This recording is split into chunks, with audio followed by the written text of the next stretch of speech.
Sometimes the best stories in golf aren't found on tour. You'll find them at the back of the range. And now your host, Ben Adelberg. Welcome to the Back of the Range Golf Podcast. I am your host, Ben Adelberg. This is episode 73. Before we get to this week's episode, just wanted to thank each and every one of you for listening to the Back of the Range, for telling your friends about the Back of the Range. I cannot believe we are already at 73 episodes. You know, we only release, for the most part, one episode per week, but there are many weeks, like this one, where I am recording future episodes for the upcoming weeks, and the interviews I'm set to record this week, absolutely incredible. I promise I will reveal specifics once the interviews are recorded. I don't want to jinx anything, but man, very thankful for all of the people that listen, all the people that spread the word about this podcast and are putting me in touch with these incredible guests. We're going to try something a little bit different for one of our upcoming episodes, and if it works, it'll be something you will see moving forward here at the Back of the Range. You've heard me say plenty of times that this podcast belongs to you, the listeners, just as much as it does to me. Perhaps after listening to some of our previous episodes, you might have said to yourself, man, I wish she would have asked this question or that question. Well, now you get your chance to be involved in the direction of these interviews.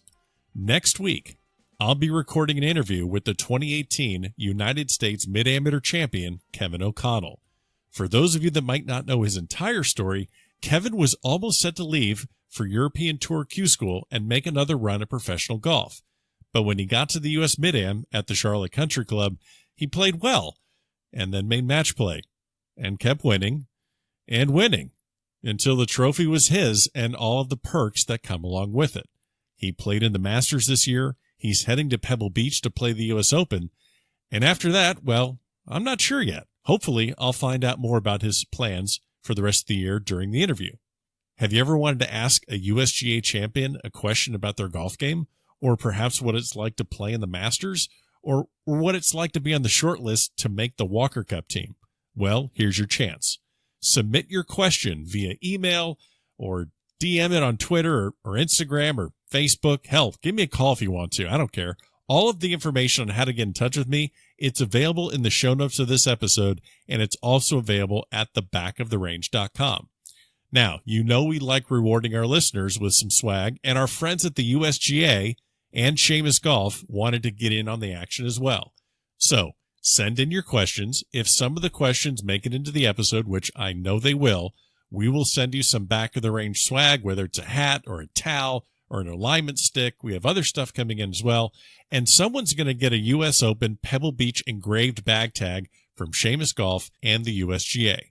So, follow us on Instagram at the Back of the Range Podcast. You know the drill. We're on Facebook. We're on Twitter. Get engaged. Get involved with this podcast. And as always, thank you so much for supporting the podcast. So, NCAA regionals are just around the corner, and so is the National Championship. So this week we're going to focus on not one, but two of the standout players in the Pac-12 Conference. Our guests this week are Brandon Wu and Isaiah Salinda from Stanford Men's Golf. I was able to catch up with these guys a while back, and I had to completely change the intro to this episode because they went on an absolute tear and are rounding into form as they get ready to host regionals at their home course. Stanford captured the Pac-12 team championship with Isaiah finishing 5th and Brandon finishing T7. Before the Pac-12 Conference Championship, Isaiah picked up an individual championship win at the Western Intercollegiate. The list of accomplishments these guys have to their names, it's absolutely incredible. They're friends from junior golf. They both found their way to Stanford, and they both are on the short list for this year's Walker Cup team. We talked about that, life on campus at Stanford, and the rich culture and heritage of men's golf at Stanford University. So let's get started. Let's get underway with this week's episode. Brandon, Isaiah, thank you so much for joining me here at the Back of the Range. How are you? Doing well. Thanks for having us. Yeah, thanks. Excited to be on the podcast. Well, we have spoken to a lot of college players through the weeks and months of this podcast, and you know we're gonna have to start a little bit differently because I am about twice your age, a working stiff in South Florida with the damn day job, And I don't know why I did this to myself, but it's a Monday evening, and I'm talking to two guys that are a lot better golfers than I am. They go to Stanford. They're a lot smarter than me. So boost my morale here to kick this off. What are you two guys bad at? Interesting. Brandon, we'll go with you first. Yeah, well, I'm sitting down. I'm trying to write my paper this morning, and I'm definitely a bad writer. So that's very apparent to me. What are you trying to write the paper on? Because maybe I could help. Yeah, well, so the class is actually on digital media in society. So I guess podcasts are, kind of in that realm. But I think the topic was our digital media technologies and egalitarian force in American society. So I don't know. What are your thoughts? Yeah, I'm not going to be able to help you with that too much. All right, moving on. Isaiah, what are you bad at? What are you working on right now? I guess sticking with the topic of school, you said, you complimented how smart we are. And I mean, being here at Stanford, that's definitely, I guess, kind of a prerequisite, but school is definitely not easy all the time. And for me, I just had a computer science exam about a couple hours ago. So I'm not the best at computer science, but I think it went pretty well. So okay, computer science is not my strength. Oh gosh. Well, I'm looking at, we're going to talk about your golf. We're going to talk about some of the things that you guys have accomplished over the last several years and definitely how you kind of got into the game, because you've been connected basically through junior golf for quite some time. But talking about Stanford and the Stanford life, a lot of professional athletes have come through there, whether it's Michelle Wie or it's Andrew Luck and obviously Tiger Woods. Mm-hmm. But, Isaiah, I guess we'll start with you. Can you kind of speak to just the day-to-day culture of Stanford and maybe some of the misconceptions of Stanford? I think a lot of people refer to Stanford as kind of its own little bubble. It's not like a typical college town where you're kind of in a city or a town, and it's a really big campus.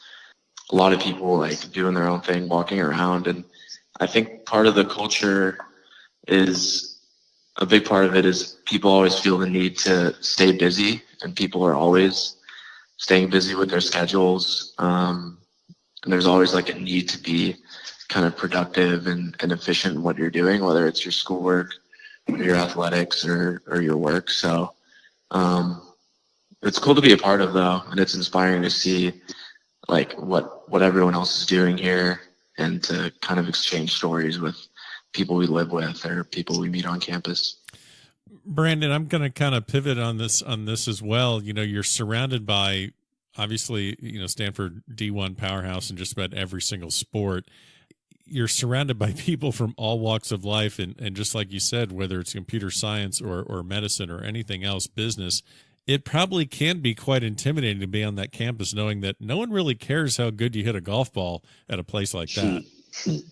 It's definitely can get overshadowed pretty quickly when you hear some of the accomplishments of some of our classmates. But I think one of my teammates said it back a while ago, but it's kind of a mutual admiration between, people working their own businesses, their own startups, and then among the athletes as well. So it's a really cool environment to be in. I think it's a really positive environment as well, because everyone's rooting for each other, everyone's supporting each other and whatever they might be doing. But it's really cool to see all the different types of success people have at Stanford. Yeah.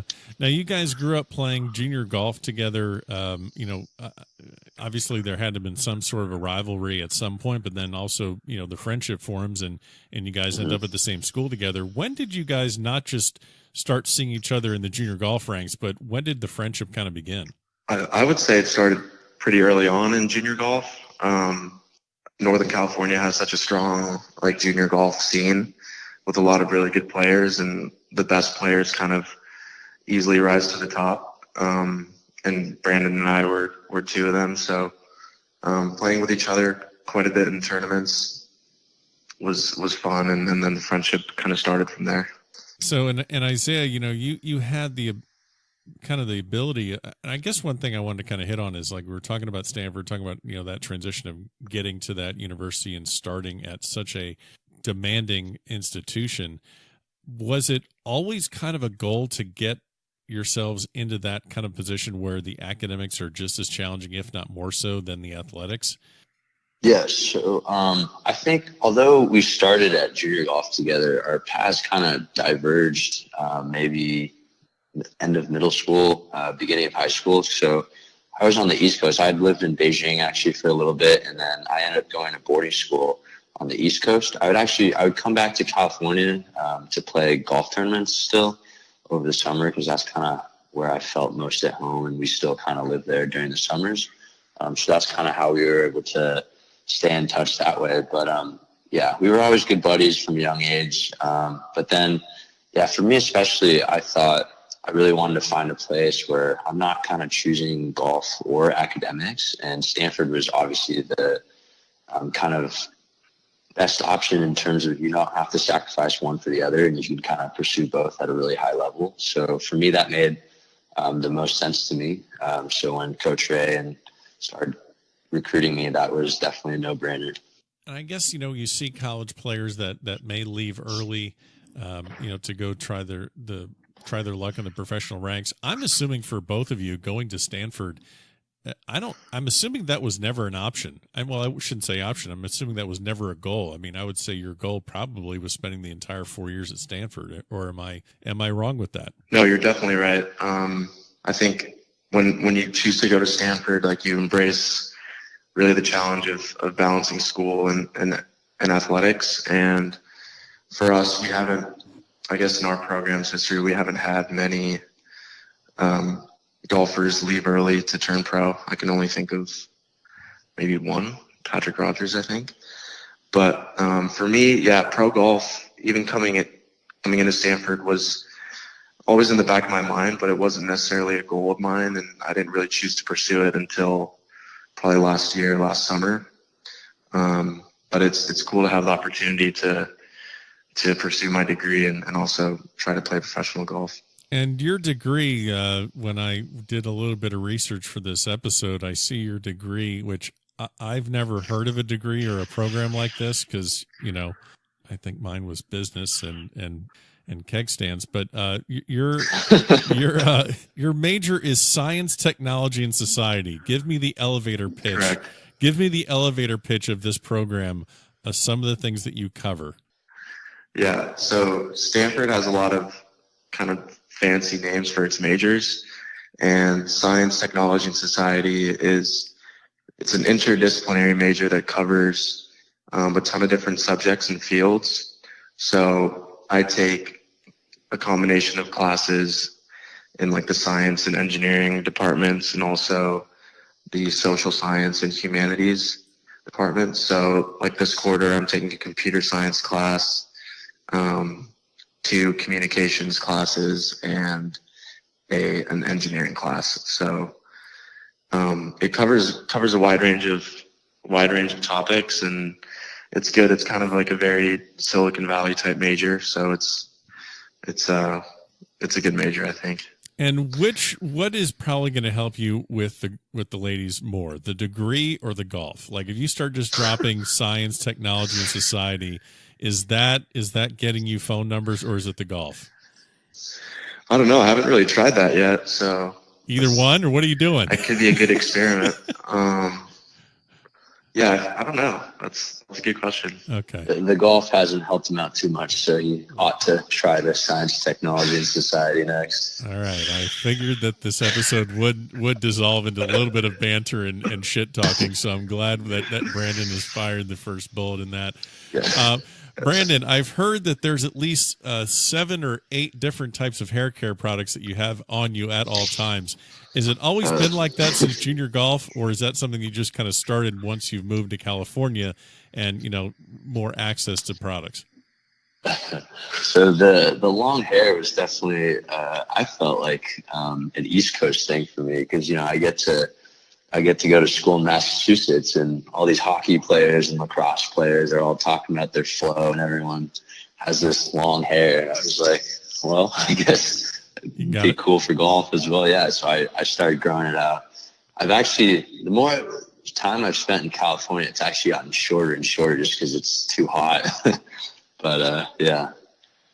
Well, that was something that I had to ask. Both of those questions I had to ask because I spoke with your assistant coach or former assistant coach, Ryan Jameson, who's now at Florida Atlantic University. And, something that we always like doing is, whenever we get a guest on that has firsthand knowledge of a previous guest, we always give them the option to tell stories. So this is an assistant coach that you had at Stanford. I've heard stories that, maybe people think that, the Stanford student is all buttoned up and what are things I'm hearing about these sprints in Cabo in parking lots? What is that what is that all about? Yeah, this was a legendary episode where Ryan, our assistant coach, always goes on these runs. He's always talking about working out, and he works out hard. And he came to a few of our team workouts, but then those slowly subsided. But he in Cabo, we're on the driveway waiting for cars or something. But suddenly, I forget who, but I get this idea to do these like 60-yard sprint races. And everyone's convinced that we're going to be faster than JMO, we call him, because we've got 15 years of age on him, and hopefully we're hoping that's enough. But nevertheless, one by one, he takes us down. He's just absolutely hauling it down the road. Finally, Conrad decides to challenge him as well, ends up getting destroyed. JMO leaves him in the dust, and then Conrad drops his phone, loses his phone case somehow, which is total mess, but Ryan was definitely the star of that episode. And this is your head coach, Conrad Ray, just sprinting it in the parking lot. So, it kind of pivots me to kind of another question. When I think of college coaches, whether you think of different sports, you think of basketball, you think of the Coach K's and the Roy Williams, yelling and screaming at their players, and then the Nick Sabans just completely bursting a blood vessel in their forehead, yelling at some poor kicker. What's the relationship with your coach? Coach Ray's been like a role model to all of us on the team. I think that he's really good at he always has our best intentions in mind, and we can always trust him to go to for anything. And you hear stories about other coaches and not, what they make their players do, but Coach Ray has been really good for us, and there's no other coach I'd rather play for. What are some of the things that you've learned about yourself and also about how to get the most out of your game on the golf course that you feel that you've picked up from Coach Ray? Because I don't know if he is your swing coach as much as more of the coach of the team. So is it that he's helping you with your game, so to speak, or maybe how to manage your game? I feel like a lot of it is actually the management part. Okay. I think that's where I've personally grown the most. And watching Isaiah as well, I think that's where he's grown a lot as well. I would say the biggest thing I've learned since coming to college is just kind of almost like not to de-emphasize golf, but not letting your score kind of dictate everything that goes on in your life, because it can be hard, especially when you're playing on a team. In college, you're not just playing for yourself. Like if you go out and have a bad round, you do feel like you're letting the team down. But at the end of the day, I think, Conrad's always really positive, talking about you can't necessarily control your score, but you can control other things like your preparation, like your attitude. So those are some stuff that we work on as a team and as individual players. And I think that's where I've seen the most growth. And for me, I think that Coach Ray's not exactly my swing coach. Like he's just kind of another pair of eyes that can give me pointers and tips here and there when I need him. But kind of like what Brandon was saying, he's really helped me understand what I need to do better in my game. And I think the mental piece is also huge. He's really instilled confidence in me in times where I, didn't quite have it in myself. So I think with that part, he's helped a lot for sure. There's a couple things that you guys have been able to do together. One of the things that I kind of wanted to hit on is the Walker Cup. The practice sessions in South Florida. I believe the USGA invited about 16 guys down to South Florida. You played a bunch of courses like Seminole and the Bears Club, Medalist. Really the hot spots down here that all the pros are hanging out at. really kind of a unique situation where, the top 16 or the guys really at the top of the list that the USGA is looking at to represent the U.S. At the end of, or actually at the beginning of September over at Hoylake. When you get the call that you're going to be doing that, and then you also find out you're doing it together, pretty unique experience. I know that there are other guys that are there that are on the same college team, but, without getting into too many details, what was the experience like when you're around all these guys? Yeah, it was really cool to be a part of that few days there in South Florida. I think we all knew each other, but we hadn't all played with each other and gotten the chance to kind of hang out and get to know each other. So it was a really cool experience to get to know those guys, and to share it with Brandon was really cool too. I think there was only one other pair of teammates on that trip. So it was a lot of fun and really memorable for sure. So the one thing I'm curious about is, did you feel that was more of just kind of a team bonding experience, or did you kind of have a little bit of sizing everyone up and looking around and saying, okay, I really, did you feel like you had to perform well, or was it more relaxed? Well, the captain, Nathaniel Crosby, and the manager of the team, I think they kind of set the tone early that, it wasn't necessarily like a tryout, and we didn't have to treat it like that. Right. I think they were understanding that a lot of us were coming off of finals and entering our off season. We were in the off season at that point. So what they really wanted was just a chance to get to know our personalities and our games. But that being said, like every time we teed it up, I think that the competitive juices definitely started flowing, and we definitely wanted to perform, even though, the pressure wasn't exactly there. So, but it was definitely a fun, relaxed experience on the course. Yeah, because I'm looking at these names that are there, and you got, Cole Hammer, he was a guest previously. You got Matthew Wolf, who's just tearing things up for Oklahoma State. And I'm just thinking that you're going there looking at these guys. Then you have all the mid-amps. You get, at Hagestad. And I know, Isaiah, you had a little run-in with Hagestad at the 2018 USAM. And I know we'll get to that in a little bit. But you ended up taking him down the quarterfinals. Did you happen to remind him of that at all at this practice session? Or did he kind of I'm sure there is a little bit of hazing at some point. Yeah, I don't think I needed to remind him. I think we were both still pretty fresh off of it. But I remember one of the nights, I think it was probably the first dinner. I think we were sitting at the dinner table, and we were each sharing our best shots that we've hit. And Stu was actually sitting right across from me. And when it was my turn, I think the shot I told was the second shot on 18 in our match. So I guess that was a little jab at him, but yeah, it was fun. Yeah, we had a group message going leading up to the session, but basically Stu sent this photo of a push card. He's like, hey, wondering for the Stanford guys, can we bring our push cards to this practice session? Everyone was dying laughing at his little joke and jab at Stanford, because obviously Stu is a USC alum. But I felt like Stu was my partner the first match, and an alternate shot, you only use one ball. So I made him use a Stanford ball, which I'm sure he was happy to use. Actually, well, yeah, I would say you could actually just maybe bring out a top flight rock distance ball and say, would you prefer to use? How about this, old man? You want to use this one instead? Yeah. He seems the distance. He seems to be a pretty good sport about things. When we chatted last year, sure. He seems to be a pretty good sport.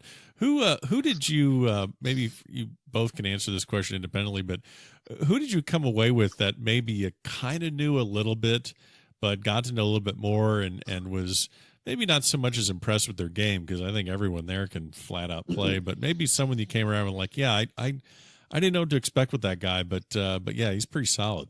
Yeah, for me, that guy is probably Chandler Phillips. I'd obviously known who Chandler Phillips was, but we don't really see Texas A&M in many of our tournaments. So, and just it's a little different down in College Station, I guess, than in Palo Alto. So hearing some of his stories were pretty funny.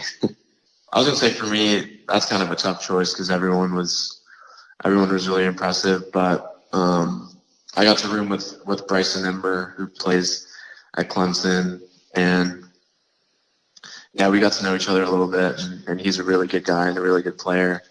And also Akshay Bhatia, we were calling him the kid the whole week because he's only like he's 16. Yeah, he was balling that week. He was making putts and could definitely hang with us. So yeah, I hear he's pretty good at golf. Yeah, I see him on Instagram. He just wins everything. I don't even know if that guy's going to college. So I don't know what's going on with that kid, but he seems to be doing pretty damn good anytime he tees it up. I think he just won the Dustin Johnson Jr. in Myrtle Beach. So yeah, he's hanging in there pretty good. Let's talk about the 2018 U.S. Amateur. So unfortunately, one of you spent a little bit more time there than the other. So I know Brandon, you missed the cut, and Isaiah, you went to the semis. I could be 100% wrong, but I would imagine that the hardest match in amateur golf is the semifinal match of the U.S. Amateur, because no matter how much you want to put it out of your mind, you know that the winner of that match is at least guaranteed, runner up in the U.S. Am and an invite to the Masters. You played great in that match. You lost it, to Devin Bling. He shoots 5 under, you shoot 4 under. Drawing back the curtain, how much are you thinking about the Masters invite the night before the match? To be honest with you, I really didn't think about it that much at all. Okay. It didn't really cross my mind. On the first tee, they show, I guess, kind of a replica of the U.S. Open trophy because that's where it's being played this year, and that's obviously what was on the line. But I thought I was pretty good in keeping that, not focusing on that and just trying to go play. I thought that I was in a really good mental state that week and was able to just go play and not really think about what was on the line. But that was a really fun match to be a part of, just kind of trading birdies most of the day. And, I didn't feel like I lost that match at all. Devin just played really well. Yeah, so. We just clipped you by one. This question's kind of for both of you. What are a couple of things that, the U.S. Open returns to Pebble Beach this year? As you said, the world's best players are going to be there. Everyone's either going to be, on the grounds or glued to TV sets. What are some things about Pebble Beach that surprised you a bit? I'm sure you've seen clips on TV from, Tiger's win and from other, U.S. amateurs or U.S. Opens that are there. Maybe what are some things that a viewer may not pick up that you can share that surprised you about Pebble Beach? Well, for me, I hadn't played it until the U.S. Am last summer, but the views itself, you can't really appreciate them on a TV screen until you're out there on the course. We were lucky to have really good weather for the whole week, so I think the views on the course were really incredible, and how it plays, it's not the longest course, but at sea level, it can play longer than you think, and the wind can definitely play a factor. So even some of the kind of benign holes can definitely play tougher than they look on TV as well. It was a short week for me. It was beautiful. I do remember that. It was also fun watching Isaiah the next day. I bet. Yeah, that's another thing. We had a few of our teammates were playing there that week, and one of my former teammates was on the bag, and I think Brandon had actually our team manager caddying for him, and we were all staying in the same hotel together, and it was a fun week, and to have them support me for most of the week was really, really nice of them. You arrive at Stanford, you're freshman, you're, I'm guessing 17, 18 years old, somewhere in that neighborhood. And you come into this historic university, this historic golf program. The number one amateur in the world is on your team in Maverick McNeely. And you two knuckleheads go pick a match or pick a fight with him and Patrick Rogers. I remember you telling me that story. Whose bright idea was that to go start that match, and kind of walk us through when that took place? I would say that was my idea. I mean, we always. I guess me. Isaiah's the more tame of the two, I guess. No, okay. I'm picking that up pretty quickly. So, but yeah. So I mean, we'd never really met Patrick before that week. Obviously, we'd known who he was, but yeah, I mean, he was just hanging out with Mav. I think they were hitting balls, and obviously me and Isaiah, bold freshmen, we were like, oh, wouldn't it be cool to go and challenge these two to a match? And we figured, we're way underdogs. Like, it'll just be fun. Like, because we hadn't really watched Patrick play that much either. So it'd be cool just to watch how he, hit the ball, how he kind of conducted himself. So yeah, it was great fun. I think we ended up winning maybe on the last hole. It was a pretty close match, but yes, we did end up winning. So that was a pretty cool experience. So basically, you looked at it as more like, hey, we might be able to get like a free lesson here, or a little bit of a study of some upperclassmen, and it's not going to cost us anything except maybe just losing a match. I would say, yeah. I mean, I think Stanford in general, that's kind of the whole theme is that there's so much cool stuff, so many to learn from, and you just got to take advantage and not be afraid to go and ask and see if, hey, you want to play a few holes, and you can learn a lot. So it's good. Anything that particularly jumped out from those two guys during that match, or any of your time spending with, obviously, Patrick Rogers is, a legend in Stanford for, I believe he tied Tiger's total victory amount at, I believe, 11. I mean, I guess it's hard in one single match, but anything that you've picked out from any of the former Stanford golfers that have come back, the Stanford alums? I mean, you have such a rich heritage there. Well, Mav was an incredible putter. That's all I remember. My favorite Mav story on the golf course was when we were both freshmen. We played. It was our last tournament in the fall. It was UCLA's tournament down in San Diego, La Costa. Yeah, La Costa. And Mav has this putt on the last hole, about 40 feet up the slope. I had just 3-putted from there about 15 minutes ago. So it was a pretty tough putt, lots of break, barely see the hole. And he needed to make it to sneak in a tie for the win.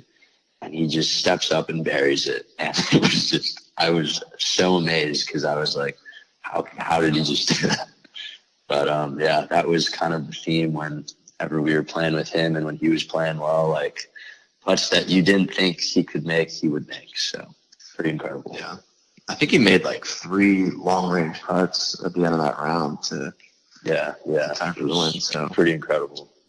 And you, and you guys actually have former alums always stopping by or always on campus. Is that pretty much the norm? And when you see them, you're just like, oh, okay, they're in town. We probably don't have that anywhere else. Or very few campuses where things like that happen. Yeah, for me, it was cool. So one of the first days in the fall, my freshman year, I remember, so there's a bunch of people in the area that like to come out and practice at our facility and support the program. And I met one of them who actually donated the pool at my middle school all the way back in Massachusetts. So that was really cool. I was part of the swim team there. It was just really interesting to get to meet this person that, kind of played a role in my life already, and getting to appreciate them and thank them for supporting Stanford golf program. So yeah, it's just kind of incredible the people you get to meet through both, golf and just Stanford in general. I mean, there are a ton of alumni that come back and that we get to meet, but I guess the number one on my list would have to be Tiger, just because I idolized him growing up, and being an alum here is really cool to kind of share that label with him being a Stanford golfer. But I think I met him first. I think he came back practice here. I think it was our sophomore year, fall of our sophomore year, and coach told us that he was going to be out here at practice. I think he was preparing for the Safeway Open, But yeah, like I really wasn't expecting just like to see him like he's literally like not even human to me. So just to meet him and like shake his hand, like I was like shaking, like I like forgot my name. Oh God, you fangirled over Tiger, didn't you? Oh yeah, couldn't even get my name out. And then I just remember he started hitting balls in like shorts and like a cut off sleeveless tee with his massive arms. So we all kind of just gathered around him on the range, just watching him hit balls, and it was really cool to see that. And is he trying to make you guys feel as normal as possible, or is he just enjoying the fact that you guys are just kind of, bumbling idiots around him and just can't even like make eye contact to get your names right? No, I think he enjoyed hanging out with us. So that week he was actually preparing for the Safeway Open, which he didn't end up playing in. Yeah, he was hanging out with us on the putting green. I distinctly remember he grabbed my putter and started hitting a few putts with it. And, he was making them, so that's when I realized it wasn't the putter, and it was probably me. But yeah, it was pretty cool. He was super nice to us. Enjoyed hanging out, enjoyed listening to us talk, and yeah, really cool. Like Isaiah, to see that, to meet one of your idols in person and have that Stanford connection with him. Did the allure or the chance of having a relationship with Tiger or meeting Tiger have any effect in your decision to go to Stanford? Honestly, for me, no. Okay. I think that's just kind of a benefit that was realized after I got here. Sure. But I think, yeah, he's definitely part of the Stanford greats that have come through before me here. So it's cool to be part of that tradition. But yeah. I feel like it kind of highlights Stanford as a college when you're a junior golfer as well. It's like that's the place where Tiger went. So whether or not that ends up making or like being a factor in your decision, you do have that in the back of your mind. It's like that's where Tiger played. Sure. Yeah. We've spoken about the fact that you're surrounded by the best and the brightest at all times, whether it's on the golf course or in the classroom or just anywhere on campus. And I thought this was a pretty, interesting story or person that you just, out of, hundreds and hundreds of people, you could probably tell the exact same story about. Who are you around on campus where you're like, dude, that guy's just at a different level, and I feel pretty average next to this guy? Yeah, I think we come across those people on a daily basis for sure. Like in the classroom, in the gym. Like this morning, the both of us actually worked out like right next to Katie Ledecky, who was a student here and still is actually. Yeah, she's not on the team anymore because she turned pro, but she still trains here and goes to school here. And yeah, it was really cool just to see like how incredible of an athlete she is and how strong she is. So that's kind of inspiring and motivating. And yeah, our roommate Max, I met him my freshman year and also lived with him my junior year, and now he lives with Brandon and me and a couple of our teammates. But yeah, he's by far probably the smartest person I've come to get to know a little bit. And his mate, he's like a math and computational science major along with electrical engineering, and he's coming up with basically a startup idea that I can't reveal too much about, I guess, for intellectual property reasons. Sure. But he's super into like energy and the environment, and yeah, he spends it's amazing how focused he can be like for hours at a time just on what he has to do, like related to school. So junior golf, you guys played together in California, obviously end up Stanford together, but you have a story to share, so I will let you guys tell it. Yes. Yeah, you want to get it? I'll tell it because I was the victim of this story. But I think it was me and Isaiah and one of our other buddies playing this group together at this tournament. We were probably maybe 11 or 12. And we're coming down the stretch. It's probably like 16 or something. But I have this like short putt, 5-6 feet miss. and I go to tap it in lefty with the back of my putter, and I do so. I nonchalantly, it doesn't matter. But Isaiah then begins to convince me that this is a one-shot penalty and makes me add a shot to my score. Whoa. It actually wasn't me. It was the other kid in our group that kind of brought that up. And I really didn't know what the rule was because I'd honestly never seen anyone do that in a tournament. And the kid we were playing with said that like he played with someone who did that and he got a 1-stroke penalty for it. So I was just like, well, I mean, I guess that's a penalty. I don't know. I was 11 years old. And we kind of just ganged up on Brandon, I guess. Signed a penalty. I mean, I don't know. It's kind of funny. I think he's still mad about it. Yeah, definitely. That's the one mark on your illustrious amateur career. That's the dark mark on that. Let's see. So you guys, you're kind of coming to an end of your college career. You have a handful of tournaments left. I know that you have the Goodwin, which is named after the Wally Goodwin, former coach at Stanford. And then, you're hosting regionals. And I think you guys are ranked about 34, 35 in the nation right now. Your home course had a little bit of reconstruction, recently, where a little bit of change to the bunkering. What are your thoughts going into these last few tournaments, and then obviously trying to get through regionals and get to the national championship? Yeah, I think for college golf, it's a little bit different than a lot of the other college sports because you only play at home once or twice a year, so you really look forward to that opportunity and want to take advantage. So yeah, I think for us it's really exciting to be able to play at home, play at our own course. And kind of, we're prideful because we get to kind of show off our home course to the other teams that come and play as well. So that'll be a cool experience for us, and we're looking forward to it. Nice. Yeah, like Brandon was saying, our home tournament's definitely one of the most special weeks of the year, just to try and defend our turf against all these other teams. And like you said, our courses, there were some changes made over the past year. Just kind of moving bunkers around. So I think it'll play a little bit tougher and it'll look a little different to other teams who have played them before. But I think it'll be a good test for everyone. Nice. You can't say golf. You can't say classes. What is one thing that you're going to miss about Stanford? For me, it'll probably be team workouts. I think that that's like one of the most fun things we do as a team.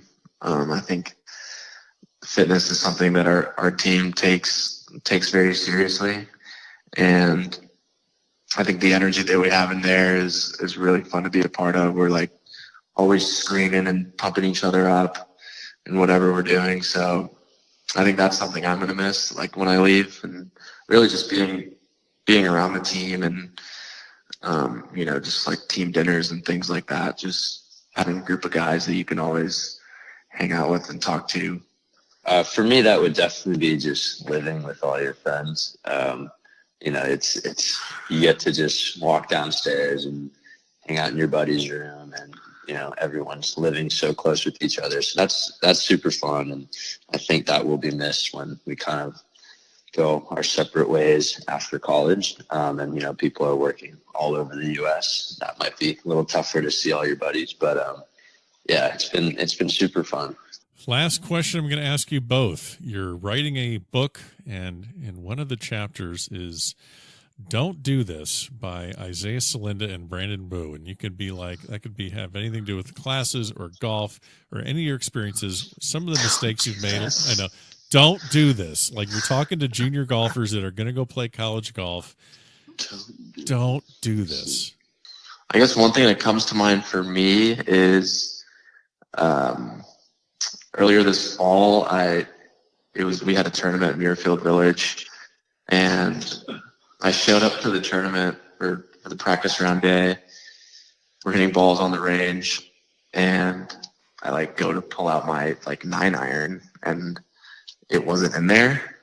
So, and then I realized I think it was my 6-iron wasn't in there either. So I guess the lesson there was to make sure you have all your clubs before you pack it up for a tournament. We had like a club fitting session on campus like a couple days before, and there's kind of a mix up, and a couple of my clubs got lost in transition there. But nice. Definitely make sure you have all of your clubs before you tee it up early for a tournament. Nice. I guess for me, one of my most memorable moments in a negative way would be my freshman year at the Prestige tournament, which has happened on my birthday all 4 years. So my freshman year, the last round was on my birthday. And I remember I shot 77, dropped like 20 more spots. So that was no good on the golf course. And then I had to finish my math homework that night. So I'm sitting at the airport at the baggage claim trying to finish my math homework. And Coach Ray starts yelling at me. He's like, "Why are you still working on your homework?" And said something along the lines of, "You'll always remember your 19th birthday." And I ended up not finishing until about 3 a.m. that night. So I do still remember that. And it's a lesson I've learned the hard way. It sounds to me that Coach Ray is not the biggest stickler in the world. I got to get him on the podcast. He sounds like he's trying to have. You should. He sounds like he's great on the radio. He's used to it by now because he has a radio show. Radio show. I know he does. It sounds like he's trying to have a little more fun than you guys are. Yeah. He definitely likes to be one of the guys when he's around the team, especially on trips and when he's around us, because he has 3 girls at home. So so he's just drowning. He's just drowning in a pool of estrogen. Yeah. We're kind of like his boys. So. Well, Brandon, Isaiah, I really do appreciate you joining me here at the back of the range. I know that the college careers are coming to a close, but you have a lot of great things going on this summer. Brandon, I know you're got the Palmer Cup. That's awesome. I know you're both are hoping to be on that Walker Cup team, and then you hit the pro ranks. So enjoy the rest of the college experience, and thanks again for joining me. And hopefully we'll do it again sometime soon. Yeah, thank you, Ben. Glad we could be on it. Thanks for having us. Yeah, thank you so much. And that'll do it for this week here at the Back of the Range. Thank you so much to Brandon Wu, Isaiah Salinda from Stanford University. Best of luck to them at regionals. Best of luck as they chase down a national championship. Don't forget to follow us on Instagram, Facebook, and Twitter. We'll see you again next week for episode 74 here at the Back of the Range.